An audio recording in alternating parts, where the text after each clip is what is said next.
ঝটপট healthy pasta রান্না করব আজ।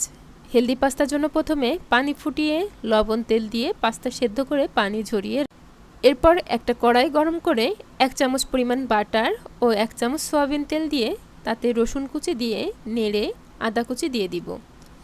আদা রসুন কিছু সময় ভেজে ছোট করে কাটা মুরগির মাংস দিয়ে দিব। একটু লবণ ও পাস্তার 1 প্যাকেট যে মশলা থাকে সেই প্যাকেট মশলা দিয়ে দিব। যদি ডিম ব্যবহার করতে চান তাহলে তেলে ভেজে ছোট করে কেটে রেখে দিবেন এবং পরে ব্যবহার করবেন। এখন বড় করে কেটে রাখা পেঁয়াজ, কাঁচামরিচ, গাজর, ক্যাপসিকাম, রেড বেল পেপার, পেঁয়াজ পাতা দিয়ে কিছুক্ষণ ভেজে নেব। রেড বেল পেপার হাতের পাশে না থাকলে শুধু সবুজ ক্যাপসিকাম ব্যবহার করবেন। ক্যাপসিকাম ব্যবহার করার চেষ্টা করবেন, তাহলে পাস্তার স্বাদ কিছুটা বেড়ে যায়। সব কিছু নেড়ে চেড়ে নরম হয়ে আসলে 1 প্যাকেট পাস্তার মশলা ব্যবহার করব। এরপরে টমেটো পিউরি দিয়ে আরও কিছুক্ষণ রান্না করব।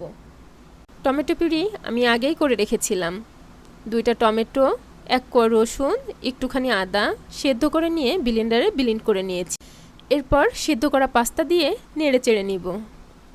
এখন একটু চিনি, oregano, tasting salt, chilli flakes, সাদা তিল দিয়ে দিব।